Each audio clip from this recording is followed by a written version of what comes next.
भैंस को कुर्बानी के जानवर के तौर पर ज़बह करना जायज़ है या जायज़ नहीं। अहल सुन्नत वल जमात अहनाफ का मौक़िफ़ ये है कि जिस तरह गाय को ज़बह करना कुर्बानी में जायज़ है, इसी तरह भैंस को भी कुर्बानी में ज़बह करना जायज़ है।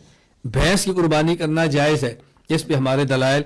दलील नंबर 1, हदीस पाक हाफिज अबू शुजा शेरवे बिन शाहरदार बिन शेरवे दैलवी रहमहुल्लाह ताला वफ़ात 509 हिजरी फरमाते हैं, अल-फिरदौस बिमासूर अल-खिताब में हज़रत अली फरमाते हैं कि भैंस कुर्बानी में 7 आदमियों की तरफ से काफ़ी है।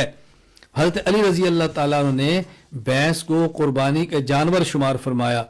दलील नंबर 2, ये भी हदीस है हसन बसरी रहमतुल्लाह अलैह से। हज़रत हसन बसरी रहमतुल्लाह वफ़ात 110 हिजरी। मुसन्नफ इब्न अबी शैबा ले अबी बकर अब्दुल्लाह बिन मोहम्मद अल-मारूफ इब्न अबी शैबा, हज़रत इमाम बुखारी रहमतुल्लाह के उस्ताद। मुसन्नफ इब्न अबी शैबा में हज़रत हसन बसरी रहमतुल्लाह का कौल नकल फरमाते हैं, अल जामूसु बिमंज़िलतिल बकर, फरमाया कि भैंस ऐसे ही है जैसे गाय होती है। अब बात समझें, हमने एक दलील मुस्नद फिरदौस देलमी से बयान किया अली का इरशाद, नंबर 2 मुसन्नफ अब्दुल रज़ाक से पेश किया हसन बसरी का इरशाद, और मैंने 2 हदीसें इनको कहा। हज़रत अली की बात को भी हदीस का, हसन की बात को भी हदीस का, तो मुमकिन है किसी के ज़हन में आए ये हदीस तो नहीं है। पहली बात हज़रत अली की है, वो सहाबी है, और दूसरी बात हसन बसरी की है जो कि ताबी है, तो हदीस कैसे हुई? मैं कहता हूँ आप हदीस की तारीफ पे गौर फरमाएं कि हदीस की तारीफ क्या है। मशहूर मुहद्दिस अल्लामा शरफुद्दीन हुसैन बिन मोहम्मद अत्तीबी रहमतुल्लाह वफ़ात 343 हिजरी शरह मिशकात लित्तीबी मुक़द्दमे मिशकात के अंदर फरमाते हैं, अल हदीस अअम्मु मिन अन यकून कौलन नबी सल्लल्लाहु अलैहि वसल्लम अबी सहाबी अबी ताबई व फ़िलहुम व तक़रीरहुम। हदीस कहते हैं नबी पाक के कौल फ़ेल और तकरीर को, सहाबी के कौल फ़ेल और तकरीर को, और ताबी के कौल फ़ेल और तकरीर को। लिहाजा इस हदीस की रोशनी में हज़रत अली सहाबी हैं, इनका कौल भी हदीस, हसन बसरी ताबी है, इनका कौल भी हदीस। इसी तरह मौलाना खैर मोहम्मद जलंधरी रहमतुल्लाह ताला वफ़ात 1390 हिजरी खैरुल उसूल में फरमाते हैं, रसूलुल्लाह सल्लल्लाहु अलैहि वसल्लम और सहाबाए किराम रज़ियल्लाहु अन्हुम और ताबीन के कौल फ़ेल तकरीर को हदीस कहते हैं। हदीस पाक की ये तारीफ जिस तरह अलामा तीबी ने मुक़द्दमे मिशकात में की है, मौलाना खैर मोहम्मद जलंधरी रहमतुल्लाह ताला ने खैरुल उसूल में फरमाई है, इसी तरह अल्लामा ज़फ़र अहमद उस्मानी रहमतुल्लाह ने क़वाइद फ़ी उलूमिल हदीस में फरमाई है, और यही तारीफ इमाम इब्न हजर अस्क़लानी रहमतुल्लाह ताला ने शरह नुख़बा के अंदर फरमाई है। तो हदीस के अंदर तो नबी का कौल फ़ेल तकरीर भी है, सहाबी का कौल फ़ेल तकरीर भी है, और ताबी का कौल फ़ेल तकरीर भी है। दलील नंबर 3, हज़रत इमाम अहमद बिन मोहम्मद बिन हम्बल रहमतुल्लाह वफ़ात 241 हिजरी फरमाते हैं, अल जवामीस तुर्ज़ु अन सबआतिन, भैंस के मुताल्लिक पूछा गया कि भैंस की कुर्बानी में कितने लोग शरीक हो सकते हैं। अल जवामीस तुर्ज़ु अन सबआतिन, क्या भैंस की कुर्बानी में भी 7 आदमी शरीक हो सकते हैं? हज़रत फरमाने लगे, ला आरिफ़ु खिलाफ़ हाज़ा, मुझे इस मसले में इख्तलाफ मालूम नहीं। गोया उन्होंने इस बात को तस्लीम किया कि भैंस के कुर्बानी का जानवर होने में उम्मत का इजमा है। मसाइल अहमद बिन हम्बल व इसहाक बिन राहवे मसला नंबर 2865। इसी तरह अल्लामा अबू बकर मोहम्मद बिन इब्राहीम इब्नुल मुंज़िर रहमतुल्लाह वफ़ात 319 हिजरी किताबुल इजमाल इब्नुल मुंज़िर में फरमाते हैं, व अजमऊ अला अन्ना हुक्मल जवामीस हुक्मुल बकर, फुक़हा के इस बात पर इजमा है कि जो हुक्म गाय का है वही हुक्म भैंस का है। दलील नंबर 4, क़ियास शरी, इमाम सुफियान सौरी रहमतुल्लाह वफ़ात 161 हिजरी मुसन्नफ अब्दुल रज़ाक हदीस नंबर 6881 फरमाते हैं, तुहसबुल जवामीसु मअल बकर, भैंसों को गाय के साथ शुमार किया जाएगा। इसी तरह इमाम मालिक बिन अनस रहमतुल्लाह वफ़ात 179 हिजरी मौता इमाम मालिक बाब माजा फी सदक़तिल बकर, इन्नमा हिय बकरुन कुल्लुहा, ये भैंस गाय ही है, यानी गाय के हुक्म में है। एक और जगह इरशाद फरमाते हैं, अल जवामीस वल बकरु सवा, किताबुल अमवाल अबी उबैद कासिम बिन सलाम वफ़ात 224 हिजरी और हदीस नंबर 812, गाय और भैंस बराबर हैं। अब क़ियास का मतलब क्या है? ये मुहद्दिसीन और फुक़हा ने ज़कात के मसले में भैंस को गाय पर क़यास फरमाया है, यानी अहादीस में जो ज़कात का मसला बयान किया गया वहाँ गाय का जिक्र तो है लेकिन भैंस का जिक्र नहीं। अब भैंस की ज़कात देंगे तो तरीका क्या होगा? मुहद्दिसीन फुक़हा फरमाते हैं जो गाय का होगा वही भैंस का होगा। तो उन्हें ज़कात देने में गाय पर भैंस को गाय पर क़यास किया है, तो हमने कुर्बानी के मसले में भैंस को गाय के ऊपर क़यास किया है। तो भैंस की कुर्बानी करना जायज़ है, इसमें दलील हदीस भी है, नंबर 2 इजमा भी है, नंबर 3 क़यास भी है। ये बात अच्छी तरह से नशीन फरमा लें ताकि उलझन कभी बाकी ना रहे कि हमारे पास दलील मौजूद नहीं है कि जी भैंस की कुर्बानी पर दलील क्या है। तो हम भैंस की कुर्बानी के कायल हैं और भैंस की कुर्बानी पर दलील हमारे पास एक हदीस हज़रत अली से, एक हसन बसरी से, नंबर 2 इजमाई उम्मत, फिर उसके बाद क़यास चली। दलील नंबर 5 लुगत, अल जामूस ज़रब मिन किबार अल बकर, कहते हैं लुगत की किताब अल मुंजद के अंदर है कि भैंस ये गाय बड़ी गाय की एक किस्म है। आपके ज़हन में आएगा भी दलाइल तो 4 हैं, कुरान, हदीस, इजमा और क़यास शरी, ये लुगत कैसे दलील बन गई? लुगत को दलील बनाने का मतलब ये नहीं कि ये दलील शरी मुस्तकिल लुगत है, ये बताना मकसूद है कि लुगत के अंदर भैंस को गाय की किस्म शुमार किया गया है, ये वो अलग चीज नहीं है। अगर ये पूछना हो कि भैंस क्या है तो कहते हैं बड़ी गाय, उसको यानी बड़ी गाय उसको भैंस कहते हैं। ये माने बतौर लुगत को दलील पेश करने का, वरना दलाइल शरीयत 4 ही हैं, कुरान, हदीस, इजमाई उम्मत और क़यास शरी। गैर मुक़ल्लिदीन का मौक़िफ़ ये है कि भैंस की कुर्बानी करना सही नहीं है। मौलाना मुबश्शिर अहमद रब्बानी गैर मुक़ल्लिद लिखते हैं आपके मसाइल और उनका हल में मबनी बर एहतियात और आज यही मौक़िफ़ है कि भैंस की कुर्बानी न की जाए। दलील आपके मसाइल के हल में दलील ये दी, कहते हैं हिजाज में भैंस का वजूद ही न था, बस इसकी कुर्बानी न सुन्नत रसूल से साबित है न तामुल सहाबा से रज़ी अल्लाह अन्हुम। देखो ये दलील है। अब हम कहते हैं बात समझे, भैंस अगरचे मौजूद नहीं थी रसूलुल्लाह सल्लम और सहाबा के दौर में हिजाज में, लेकिन बइजमाए उम्मत इसे गाय के साथ मुशाबत की वजह से गाय वाला हुक्म दे दिया गया, जिस तरह के ज़कात के मसले में भैंस को गाय वाला हुक्म दिया गया है। इसलिए बड़ी आसान सी बात है। बाकी अगर इनकी ये बात मान ली जाए कि भैंस बिलाद अरब में रसूलुल्लाह सल्लम और सहाबा के दौर में नहीं थी, लिहाजा कुर्बानी जायज़ नहीं, तो फिर कोई बंदा कह सकता है कि बिलाद अरब में उस दौर में भैंस अगर नहीं थी तो फिर भैंस का गोश्त ये भी हलाल नहीं होना चाहिए, भैंस का दूध ये भी हलाल नहीं होना चाहिए, उससे निकला हुआ घी और मक्खन ये भी हलाल नहीं होना चाहिए, ये भी तो उस वक्त मौजूद नहीं थी ना।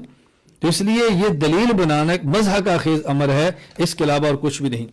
बाकी जब गैर मुक़ल्लिदीन को पढ़ा और देखा गया तो मालूम हो कि गैर मुक़ल्लिदीन उलमा की बहुत बड़ी तादाद भी आज भैंस की कुर्बानी के जवाज़ की कायल है। मसलन फतावा उलमा हदीस जिल्द 13 सफ़ा 46 पर है सवाल, क्या भैंस की कुर्बानी जायज़ है? जवाब जायज़ है, क्योंकि भैंस और गाय का एक ही हुक्म है। इसी तरह फतावा उलमा हदीस जिल्द 13 सफ़ा 74 खुलासा बहस ये है कि बकरी गाय की कुर्बानी मसनून है, ताहम भैंस और भैंसा की कुर्बानी भी जायज़ और मशरू है और नाजायज़ लिखने वाले का मसलक दुरुस्त नहीं। इसी तरह मौलाना नईमुल हक मुल्तानी गैर मुक़ल्लिद ने किताब लिखी है भैंस की कुर्बानी का तहक़ीक़ी जायज़ा, और इसमें भैंस की कुर्बानी को जायज़ कहा और दलाइल के मुनकर को जाहिल कहा। बाकी गैर मुक़ल्लिदीन के कई उलमा हैं जिनके यूट्यूब पर वीडियो क्लिप्स मौजूद हैं जो भैंस की कुर्बानी के जवाज़ पर दलाइल दे रहे हैं। मसलन गैर मुक़ल्लिद आलिम हाफिज़ अबू यहया नूरपुरी, मौलाना अब्दुर्रहमान आबिद गैर मुक़ल्लिद, हाफिज़ मुश्ताक उकाड़वी गैर मुक़ल्लिद, मौलवी अबू मुआज़ हनीफ गैर मुक़ल्लिद, हाफिज़ अब्दुल मजीद फर्रुख गैर मुक़ल्लिद, हाफिज़ नदीम ज़हीर गैर मुक़ल्लिद, मौलवी अब्दुलसलाम बिन मोहम्मद गैर मुक़ल्लिद, मौलवी अब्दुल्ला नासिर रहमानी गैर मुक़ल्लिद। आप इनके क्लिप्स देख लें, ये बाकायदा कुर्बानी के जवाज़ के कायल हैं। गैर मुक़ल्लिदीन अगर कुर्बानी के मसले पर इख्तलाफ करें तो भैंस को भी मानने के लिए तैयार नहीं, और जब मानने पर आ जाए तो घोड़ा और मुर्गी और अंडे की कुर्बानी को भी मान रहे हैं। यानी गैर मुक़ल्लिदीन भैंस की कुर्बानी का इनकार कर दें और घोड़े की कुर्बानी के जायज़ हो जाए।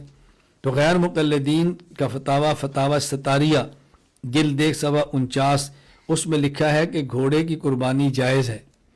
دلیل کیا دی؟ ذرا دلیل سماعت فرمائیں۔ کہتے ہیں صحیح بخاری کتاب الذبائح والصید باب النحر والذبح، حضرت اسماء بنت ابو بکر صدیق رضی اللہ عنہ فرماتی ہیں نحرنا علی عہد النبی صلی اللہ علیہ وسلم فرسا فاکلناہ۔ اسماء بنت ابو بکر صدیق فرماتی ہیں ہم نے رسول اللہ صلی اللہ علیہ وسلم کے دور میں گھوڑے کو ذبح کیا اور ہم نے اس کو کھایا۔ یہ دلیل ہے کہ اس روایت میں لفظ نحرنا ہے، اور نحرنا کا معنی ہے قربانی کرنا۔ ہم نے قربانی کی اور کھا لیا، اس سے وہ قربانی گھوڑے کی قربانی کے جواز کا ہے۔ دیکھیں جواب اس کا بہت آسان ہے۔ جواب نمبر 1، قرآن کریم میں 8 ازواج جن 8 قسم کے جانوروں کا ذکر کیا ہے اس میں گھوڑے کا ذکر موجود نہیں۔ جواب نمبر 2، دیکھیں یہ جو دلیل ان کی ہے یہ تب بنے گی جب نحرنا کا بمانا نسکنا ہو، یعنی نحرنا کا معنی ہو قربانی دی، جبکہ ہم کہتے ہیں کہ نحرنا کا معنی نسکنا نہیں ہے قربانی کرنا، بلکہ نحرنا کا معنی ذبحنا ہے، ذبح کرنا۔ اس کا مطلب یہ نہیں ہے کہ ہم نے گھوڑے کی قربانی کی تھی اور گھوڑا کھایا تھا، بلکہ اس کا معنی یہ ہے کہ گھوڑے کو ذبح کیا تھا اور گھوڑے کو کھایا تھا۔ یہ بات الگ ہے کہ بعد میں گھوڑے کا ذبح کر کے کھانا بھی منسوخ ہو گیا، تو یہ پہلے دور کی بات ہے، جب اس کو منع کر دیا گیا تو اب ظاہر ہے گھوڑے کو کھانا بھی جائز نہیں ہوگا۔ یہ سماعت فرمائیں احادیث کی جیسے صاف صاف وہاں پر لفظ ذبحنا کیا ہے، کوئی شک والی بات ہی نہیں رہ جاتی۔ صحیح بخاری حدیث نمبر 5511 حضرت اسماء رضی اللہ عنہ فرماتی ہیں ذبحنا علی عہد رسول اللہ صلی اللہ علیہ وسلم فرسن ونحن بالمدینۃ فاکلناہ۔ تو یہاں دیکھو نحرنا کا لفظ نہیں ہے بلکہ ذبحنا کا لفظ ہے کہ ہم نے گھوڑے کو ذبح کیا۔ اچھا اسی طرح المعجم الکبیر لابی القاسم سلیمان بن احمد الطبرانی رحمہ اللہ وفات 360 ہجری، یہ ارشاد فرماتے ہیں حدیث نمبر 302 اسماء بنت ابی بکر رضی اللہ تعالیٰ عنہ فرماتی ذبحنا فرسن علی عہد رسول اللہ صلی اللہ علیہ وسلم فاکلناہ، یا بھی نحرنا کا لفظ نہیں ہے بلکہ ذبحنا کہ ہم نے ذبح کیا۔ اسی طرح نمبر 3 کنز العمال فی سنن الاقوال والافعال للشیخ علی متقی بن حسام الدین وفات 975 ہجری، یہ ارشاد فرماتے اسماء بنت ابی بکر رضی اللہ تعالی عنہ نے فرماتی ہیں ذبحنا فرسا فاکلنا نحن اہل بیت رسول اللہ صلی اللہ علیہ وسلم، ہم نے گھوڑے کو ذبح کیا، یہاں بھی ذبح کا لفظ موجود ہے۔ تو یہ بات سمجھ لیں جہاں نحرنا ہے دلیل تب بنے جب نحرنا کا معنی نسکنا ہو قربان کرنا، جبکہ نحرنا کا معنی ذبحنا ہے ذبح کرنا۔ ہاں یہ بات یہ نشین فرما لیں کہ ہم کہتے ہیں گھوڑے کو ذبح کر کے کھانا پہلے جائز تھا، لیکن بعد میں اس کے جواز کو خود رسول اکرم صلی اللہ علیہ وسلم نے منسوخ فرما دیا کہ اب گھوڑے کو ذبح کر کے تم نے نہیں کھانا۔ تو جب نبی پاک صلی اللہ علیہ وسلم روک دیا تو اب ان کو بھی چاہیے تھا نا رک جاتے، ان کو بھی چاہیے رک جائے۔ اب اس پہ دلائل کیا ہے کہ آپ نے منع فرما دیا؟ نمبر 1 سنن ابی داؤد کتاب الاطعمہ باب فی اکل لحوم الخیل، حضرت خالد بن ولید رضی اللہ عنہ فرماتے ہیں ان رسول اللہ صلی اللہ علیہ وسلم نہا ان اکل لحوم الخیل والبغال والحمیر زاد حیوہ وکل ذی ناب من السباع۔ خالد بن ولید رضی اللہ عنہ فرماتے ہیں کہ رسول اللہ صلی اللہ علیہ وسلم نے گھوڑے، خچر اور گدھوں کے کھانے سے منع فرما دیا۔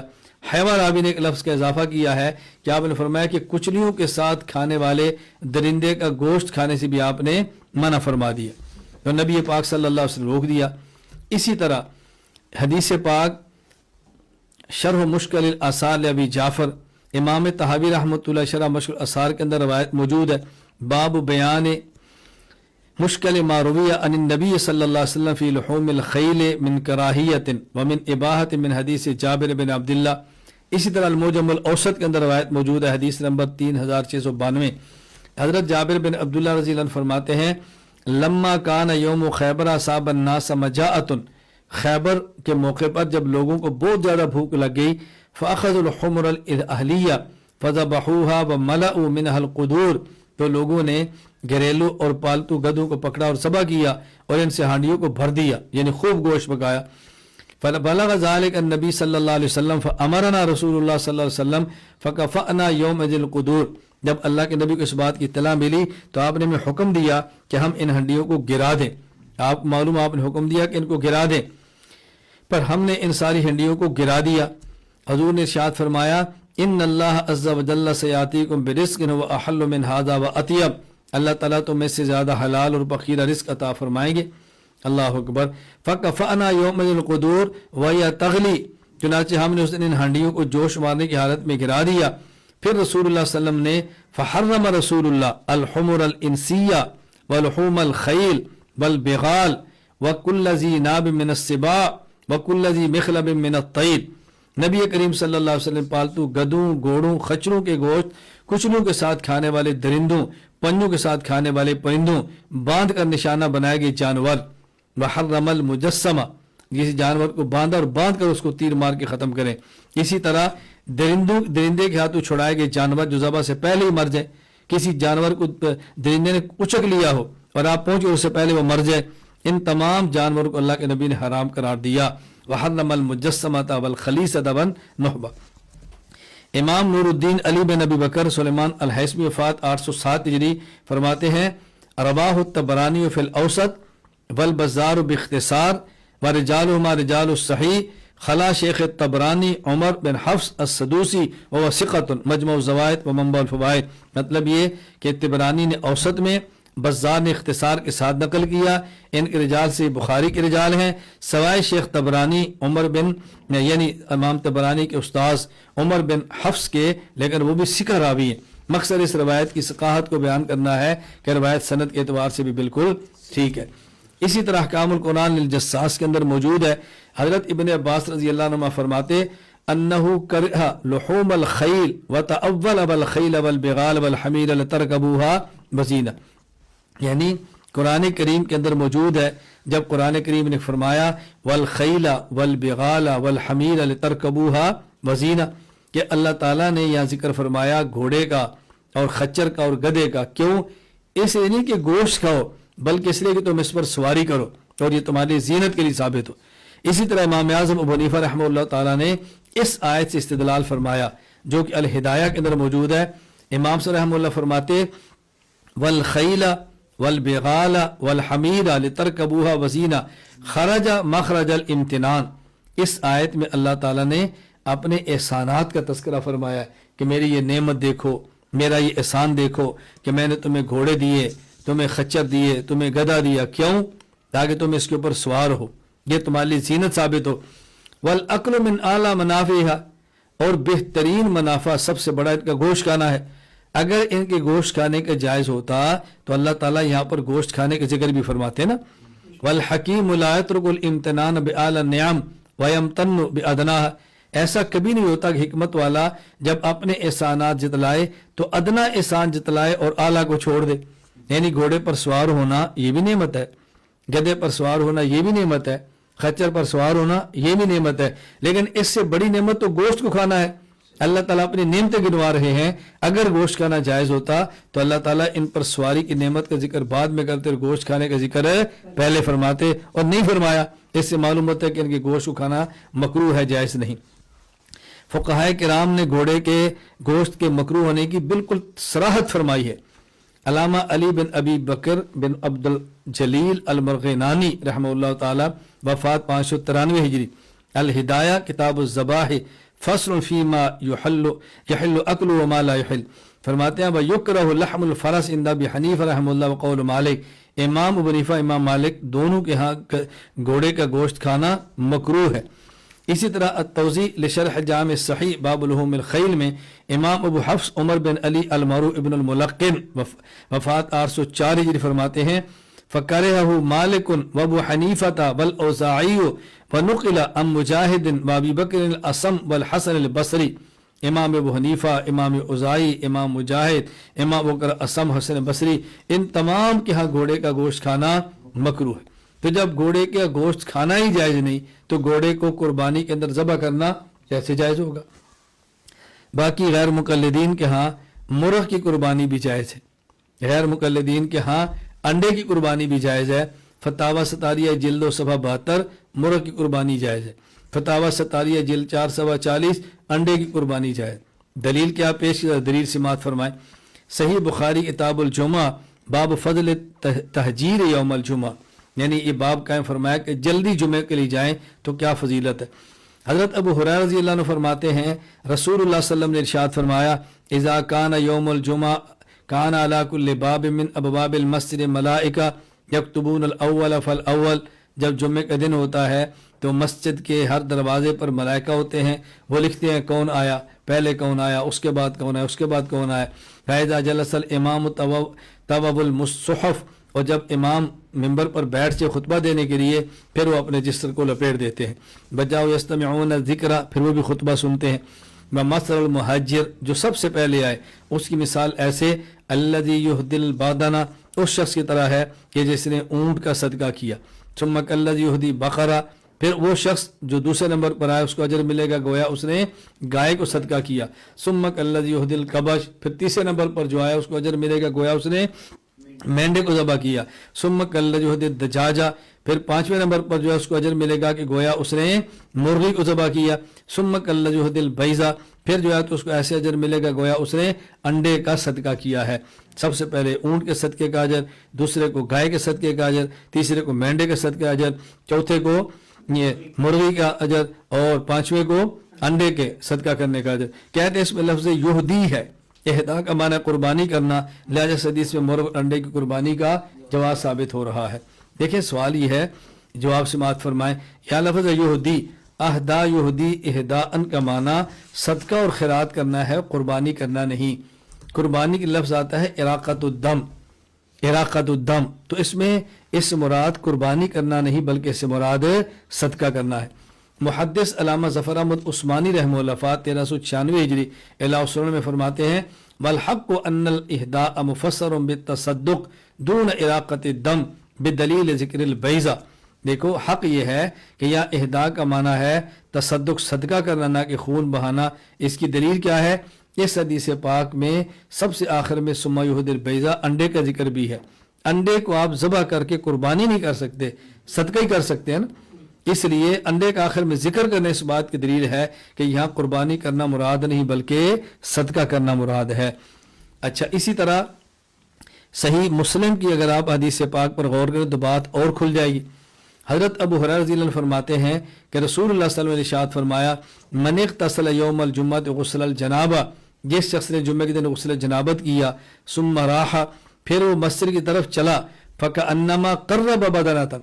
देखो यहाँ अहदा का लफ्ज़ नहीं है बल्कि क़र्रब का है। इसका माना है कि उस शख्स ने तक़र्रुब हासिल करने के लिए सदका दिया। फ़कअन्नमा क़र्रबा, उस शख्स ने सदका हासिल करने के लिए ऊँट का सदका दिया। जो उसके बाद वाले को अजर मिलेगा गोया उसने गाय का सदका दिया। उसके बाद वाले को अजर मिलेगा गोया उसने मेंढे का सदका दिया। उसके बाद वाले को अजर मिलेगा गोया उसने मुर्गी का सदका किया। उसके बाद वाले को अजर मिलेगा गोया उसने अंडे का सदका दिया। फ़ैज़ा खरजल इमाम हज़रतिल मलाइका यस्तमिऊन ज़िक्र, जब इमाम खुतबे के लिए आ जाए तो फिर मलाइका भी आकर खुतबे को सुनना शुरू करते हैं, अब वो लिखना छोड़ देते हैं। तो यहाँ क़र्रब का माना तसद्दक है। इमाम अबू ज़करिया याह्या इब्न शरफ अन्नोवी फरमाते हैं फमाना क़र्रबा तसद्दक। अल्लामा ज़फ़र अहमद उस्मानी फरमाते हैं वत्तक़रीब अत्तसद्दुक़ बिल माल तक़र्रुबन इलल्लाह अज़्ज़ा वजल, जिससे मुराद कुर्बानी करना नहीं बल्कि सदका करना है। देखें ना, सबसे अहम दलील क्या है कि अंडे का जिक्र है। अंडे का सदका तो हो सकता है, अंडे की कुर्बानी नहीं हो सकती। फतावा अलमगीरिया में है वफ़ी उसूल तौहीद लिल इमाम सफ़ार, उसूल तौहीद इमाम सफ़ार की किताब है।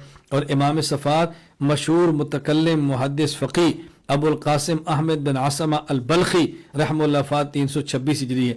वो फरमाते हैं वत्तज़हियतु बिद्दीक, कुर्बानी करना मुर्ग़ की, वद्दज्जाजा और अंडे की, फिर अय्याम उज़हिया कुर्बानी के दिनों में, मिम्मन ला उज़हियत अलैहि उस शख्स के लिए कि जिसके पास कुर्बानी मौजूद नहीं, तशबीह लिल मुज़हियीन कुर्बानी करने वालों के साथ तशब्बुह इख्तियार करने के लिए फरमाए मकरूह है, लिअन्नहु मिन रसूमिल मजूस, इसलिए कि मजूसियों का तरीका है, यानी इसको मकरूह फरमाया। रईसुल मुनाज़िरीन हुज्जतुल्लाह फिल अर्ज़ मौलाना मोहम्मद अमीन उकाड़वी नव्वरल मरक़द फरमाया करते थे कि ईद के दिनों में आपको चाहिए कि आप ईद से एक माह पहले शुरू कर दें। सुबह नाश्ते के लिए आमलेट बनाने के लिए अंडे मंगवाएं, अंडे खाते रहें और अंडे के छिलके जमा करते रहें। जब ईद का दिन आएगा तो गैर मुक़ल्लिदीन भी निकलेंगे कुर्बानी की खालें जमा करने के लिए। تو آپ ان کے کیمپ پر یا دفتر پر فون کرنا بھی ہمارے گھر میں 100 کھال پڑی آ کر لے جاؤ. جب وہ کھالیں لینے کے لیے آئیں تو چھلکوں کا ٹوکرا ان کے سامنے رکھ دینا. وہ کہیں گے یہ کیا؟ کہنا بھی فتاوی ستاریہ کے ساتھ حوالہ لے کے لگا دو کہ انڈے کی قربانی کرنا جائز ہے. تو انڈے کی قربانی ہم نے کی ہے، کھالے تم لے جاؤ. تو پھر دیکھنا ان کا چہرہ دیکھنے والا ہوگا. بھئی جب انڈے کی قربانی کرنا جائز ہے تو انڈے کی کھال جمع کرنا بھی جائز ہوگا، تو پھر کھالے ان کے حوالے کر دیا کرو. اللہ تعالی ہم سب کو سمجھ عطا فرمائے اور اللہ تعالی عقل سلیم عطا فرمائے.